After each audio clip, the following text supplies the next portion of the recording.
They were gone before I even understood what I had done. A gift, a celebration, a moment meant to be unforgettable, turned into a death sentence I wrapped with my own hands. The ocean swallowed them, the sky betrayed them, and I was the one who sent them into its arms. Now, every breath I take is borrowed, every second tainted by the weight of their absence. But grief is not enough. Regret is not enough. So I ask myself, if I had known, if I had seen the signs, would I have stopped them? Or was fate always going to win? They say a father's duty is to protect his children, to shield them from danger, from heartbreak, from the cruel hands of fate. But what if I was the one who led mine straight into it?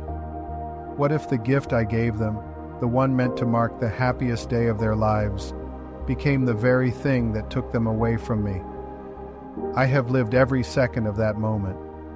I have played it over in my mind until it has become my prison. The laughter, the applause, the way Layla's eyes sparkled as I revealed the hot air balloon.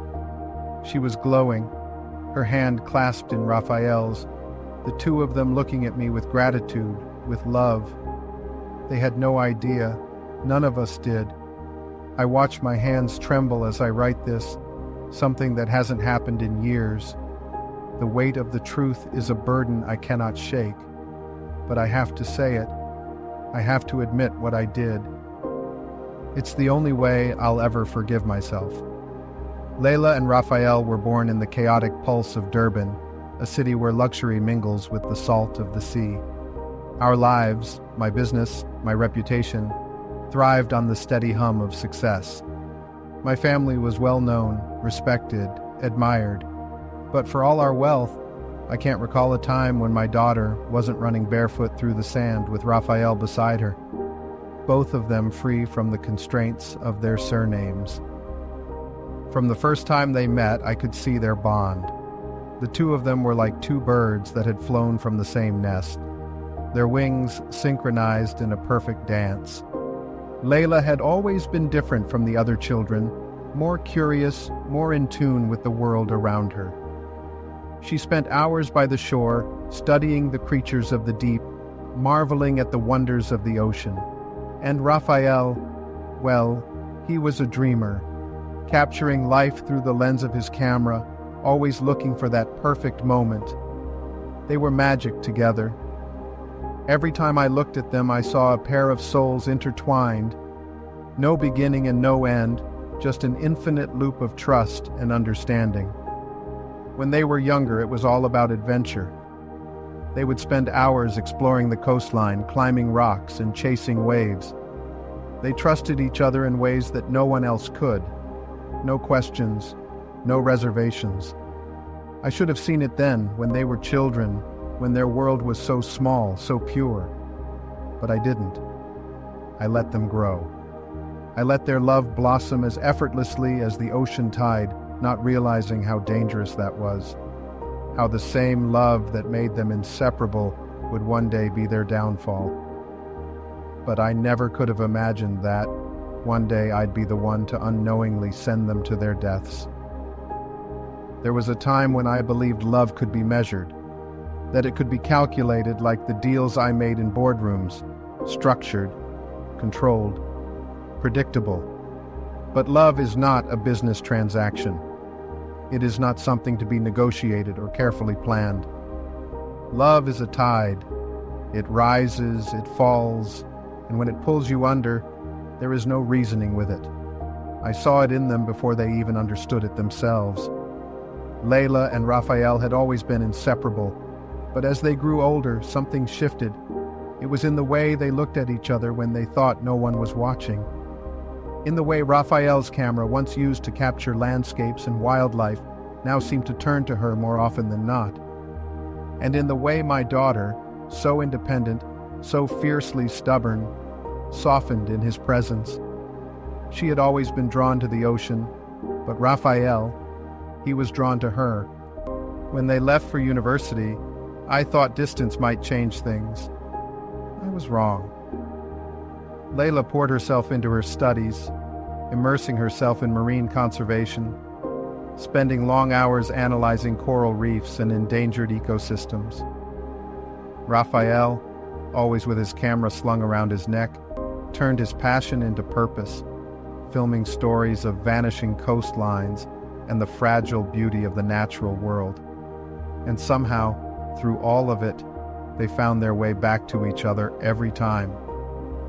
Weekends were spent on expeditions, Layla guiding Raphael through underwater caves while he filmed her moving effortlessly through the deep.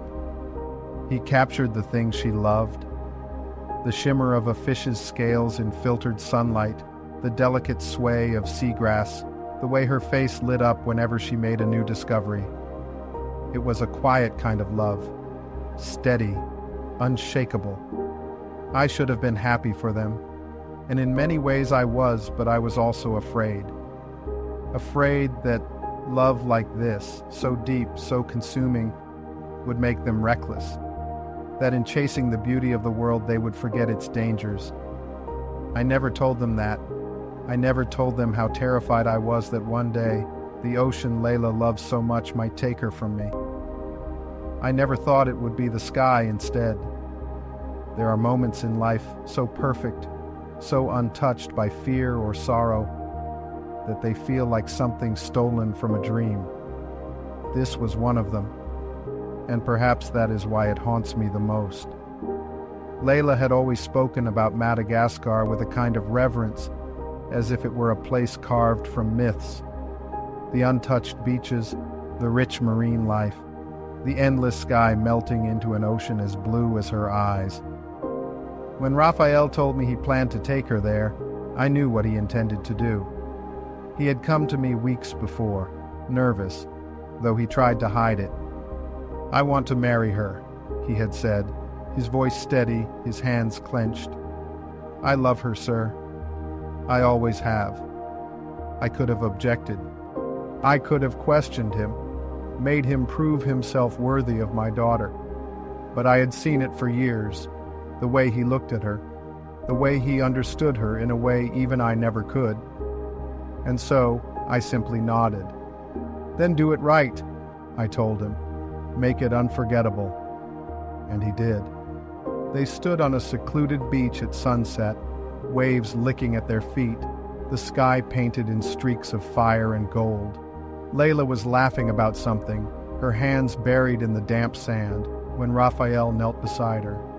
Not in a grand gesture, not in some rehearsed display.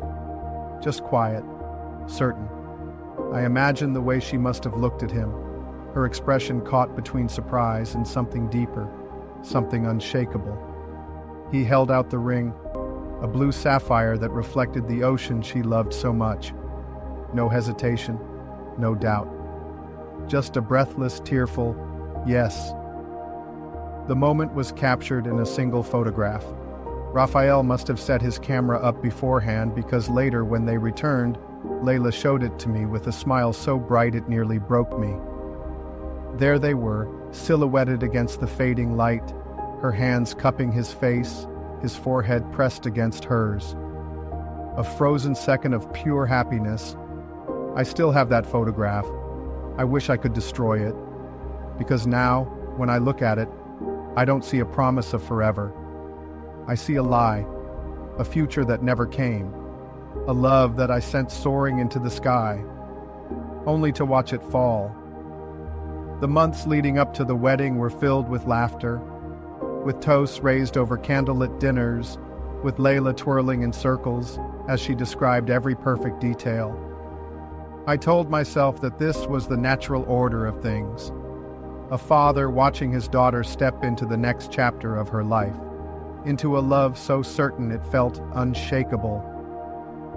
They chose Stellenbosch, an estate nestled between rolling vineyards, where the golden light of sunset stretched endlessly across the hills. Layla fell in love with it instantly. She said it felt like something eternal, something untouched by time.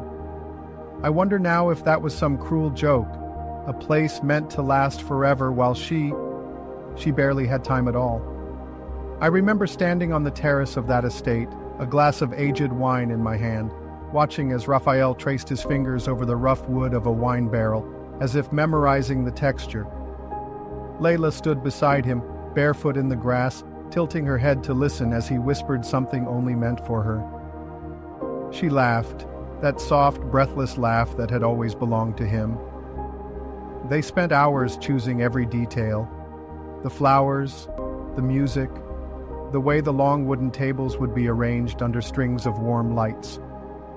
Raphael wanted an open-air reception where guests could dance beneath the stars. Nothing between us and the sky, he had said. If only he knew. I let them have everything they wanted. I told myself that was what a father did. He gave his daughter the wedding of her dreams, the perfect beginning. But I never thought of what came after. Never imagined I was planning something else entirely.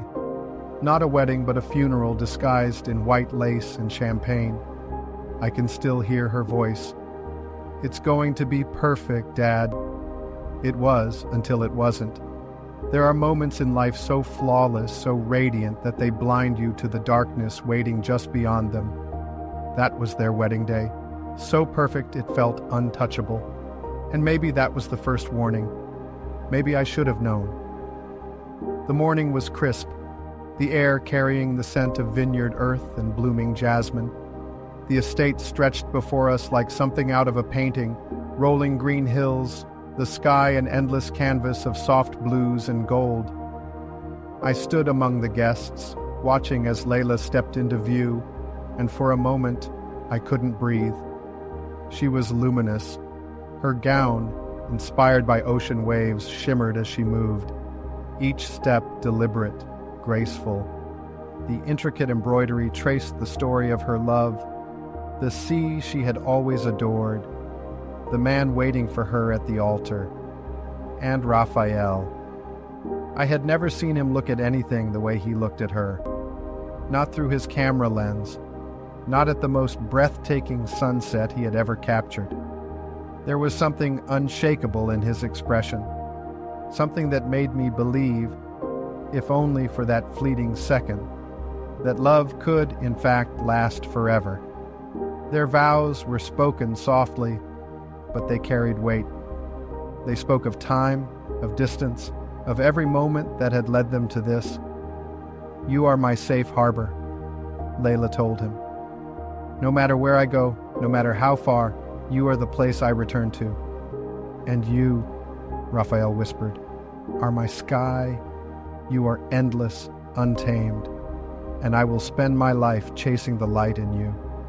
Applause erupted as they were declared husband and wife. Laughter, cheers, glasses raised in celebration.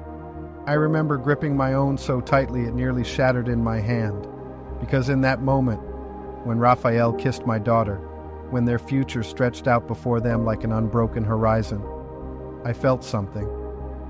A whisper at the edge of my mind, a shadow curling at the corners of my joy. Something was coming. I just didn't know it yet. I thought I was giving them a moment of magic, a gift worthy of the love they shared, something extraordinary to mark the beginning of their life together.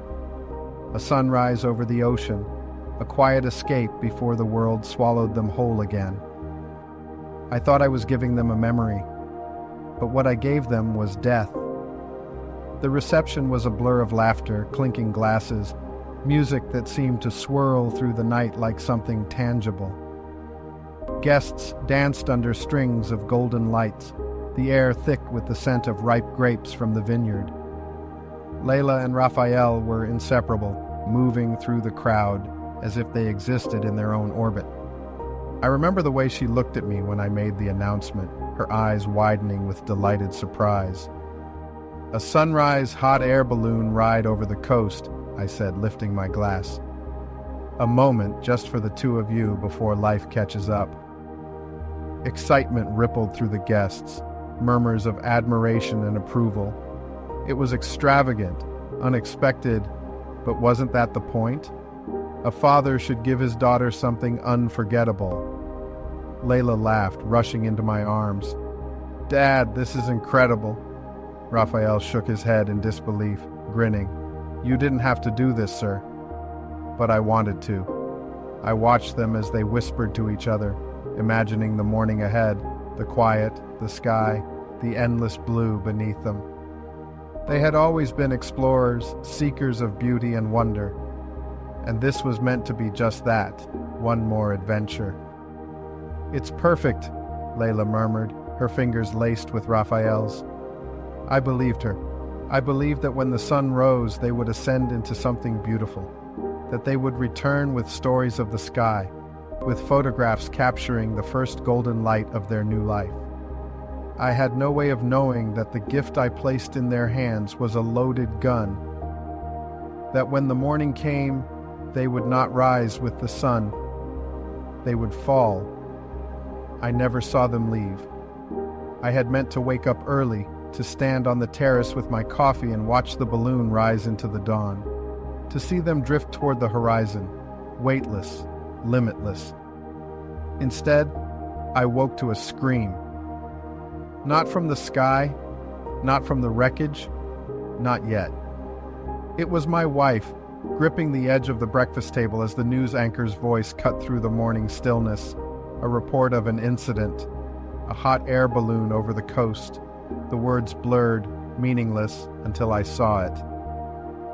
A grainy live feed from a helicopter, a balloon tilting unnaturally, rising too fast.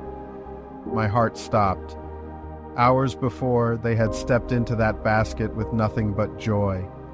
Layla, her fingers laced through Raphael's, smiling as the pilot gave instructions. The world was quiet at that hour. The ocean stretched endlessly beneath them like a promise. The first rays of sunlight cast the sky in gold and rose, and for a while, it must have been perfect. Until the wind changed. The pilot would later say it was sudden, a rogue gust tearing through the currents, sending them lurching upward. Too fast, too high. The burner flared wildly as he fought to release heat, to slow their ascent, but the altitude climbed at a terrifying rate. Layla must have looked at Raphael then, fear flickering in her eyes, waiting for him to tell her it would be okay. But it wasn't. They reached heights they were never meant to. The air thinned, the cold biting into their skin, the ground shrinking into a vast blur of blue and green. Then came the shift. The balloon, once steady, tilted sharply, and the fall began. The pilot vented the air too aggressively. The descent turned violent, uncontrolled. The basket jolted, ropes snapping under the pressure. The wind howled around them, drowning out their screams. And the ocean rushed up to meet them. I still hear the water, even now in the dead of night, when the house is silent and empty. I hear it. The crash of waves, the hungry pull of the tide, the endless, merciless rhythm of the ocean swallowing everything whole. I wasn't there, but I have lived that moment 1,000 times in my mind. I have pieced it together from the pilot's broken words, from the lifeless reports, from the nightmares that wake me gasping for air. The impact should have killed them. The basket hit the surface like a stone thrown from the heavens, shattering on contact. The balloon deflated, sinking in slow, eerie silence, its once majestic form reduced to nothing but tangled fabric drifting in the current. But Layla and Raphael, they were still alive. The pilot said they surfaced together, gasping, choking on salt water. Layla clung to Raphael, her arms locked around him as if her grip alone could defy the inevitable. The waves were relentless, crashing over them, tearing at their bodies with icy fingers. "Hold on," Raphael had shouted. "I can't," Layla whispered. Her strength was fading. The cold was creeping in, numbing her limbs, dragging her down inch by inch. Raphael fought to keep her above the surface, one arm wrapped around her, the other flailing against the sea. But the ocean doesn't bargain. It doesn't care about love, or promises, or the desperate, hopeless fight of two souls refusing to let go. The pilot said Raphael never stopped fighting, even when his own body was failing. Even when the weight of his soaked clothes and exhaustion pulled him under, he fought. but the waves were stronger. Layla was the first to slip beneath. Raphael's scream, hoarse, desperate, was the last thing she heard before the sea took her. And then a moment later, it took him too. The pilot doesn't remember how he survived. A wave must have thrown him clear, must have carried him far enough from the wreckage that the rescue boats found him in time. But when they asked him what happened, when they begged for details, all he could say was, they loved each other, until the very end. They never came back. The sun rose that morning, golden light spilling over the vineyards, stretching across the hills like a quiet promise of another perfect day. But by the time its warmth touched the earth, my daughter and her husband were gone. The rescue boats arrived too late. The sea had already made its decision. It gave back the pilot, shaking, delirious, barely alive. But it kept them, as if it had been waiting. I stood at the edge of the shoreline when the news came. The sky was impossibly clear, the waves moving in that same steady rhythm they always had. The same water that had cradled my daughter since she was a child, the same ocean she had loved, had taken her from me. I thought I would scream, collapse, rage against the heavens, but I did none of those things. I only stood there, listening. The house became a tomb. The walls that had once echoed with her laughter were now suffocatingly silent. I couldn't touch the remnants of their wedding, the scattered flowers, the untouched champagne, the handwritten vows left on a bedside table. Their wedding became a funeral. The same guests who had toasted to their future now wept into their hands. The same estate where they had danced beneath the stars now held only mourning. I heard whispers, soft condolences, but none of it reached me, because I knew that it was my hands that had given them their fate. I replayed it over and over, the applause when I revealed the gift, the way Layla's eyes had shone, the way Raphael had squeezed my shoulder in thanks. I thought I was giving them the sky, but all I gave them was a grave with no marker, no stone, no resting place. Just endless water stretching far beyond the horizon. Sometimes late at night, when the world is quiet, I swear I hear them. Not their screams, not their terror, but their laughter. Distant, fading, lost to the tide. There is no grave for them, no headstone where I can lay flowers, only the endless sea, shifting, restless, never letting me forget. I used to believe a father's love could protect his child, that no harm could come as long as she was within my reach. But love is not a shield, and fate does not bargain. All I have left are memories, a wedding frozen in time, a promise never fulfilled, a love that soared too high, only to fall. The tides will keep moving, the world will go on, but some gifts cannot be undone.